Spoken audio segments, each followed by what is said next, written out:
একাচক্র ধামে নিত্যানন্দ প্রভু যে কৃষ্ণলীলা রামলীলা করতেন, এই রামলীলার এই যে অংশটা দেখতে পাচ্ছেন, এটা হচ্ছে সেতু বন্ধন লীলা।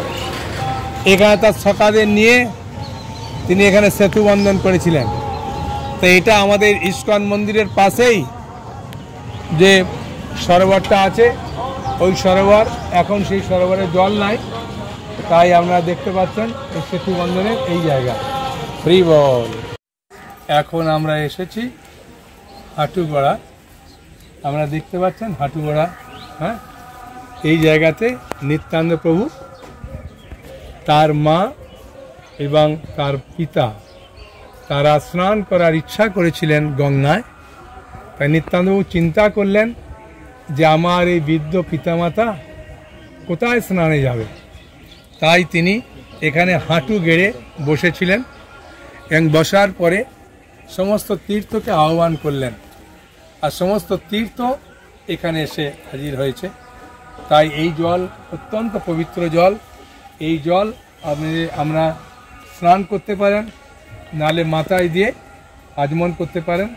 যান এখনই জল নিয়ে মাথায় আচমন করুন। হরে কৃষ্ণ। হ্যাঁ, না স্নান করতে পারেন, পাও দিতে পারেন। তা এখন তো আপনি স্নান করবেন না, তাই জল মাথায় দিয়ে দেন। আর মাঝে দেখতে পাচ্ছেন এটা ফুল দেওয়া জলের মাঝে। এখানে বেশ একটা মন্দির মতো আছে, কিন্তু ওই মন্দিরটা একেবারে মাটির নিচে চলে গিয়েছিল।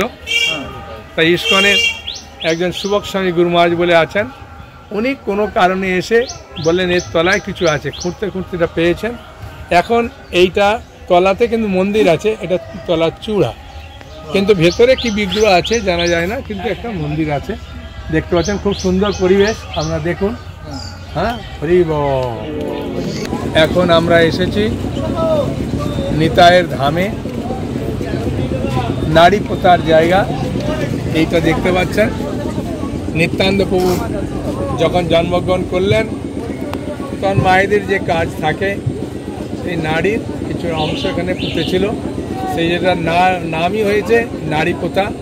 এবং এই যে গাছটা দেখতে পাচ্ছেন বকুল গাছ, এই বকুল গাছটা এমনভাবে হেলে আছে যেন সংকর্ষণ এর মতো আছে। আর নিত্যানন্দ প্রভু এই জায়গাতে অনেক লীলাবিলাস করেছেন তার বন্ধুদের নিয়ে, রামলীলা, কৃষ্ণলীলা, হ্যাঁ, এরকম বহু লীলা এই জায়গায় করেছে। তা আপনারা এই জায়গায় দেখতে পাচ্ছেন, বকুল গাছ দর্শন করলেন। আর এখন খুব সুন্দর রাস্তা হয়ে গেছে, আপনারা দেখতে পাচ্ছেন সব কিছু রাস্তাঘাট খুব সুন্দর। যদি কখনো আসবেন আপনারা নিতাইয়ের ধামে, তাহলে নিতাইয়ের ধামে আসার সময় দেখবেন ডান দিকে একটা গৌড়ীয় মঠ আছে, এরকম খুব সুন্দর গৌড়ীয় মঠ, এবং পাশ দিয়ে দেখতে পাবেন যে পাণ্ডব তলায় যাওয়ার রাস্তা। আর বাঁদিকে আছে এই নাভি পোতা। তা আমরা দেখলেন, খুব আনন্দ পেলেন। হরে কৃষ্ণ।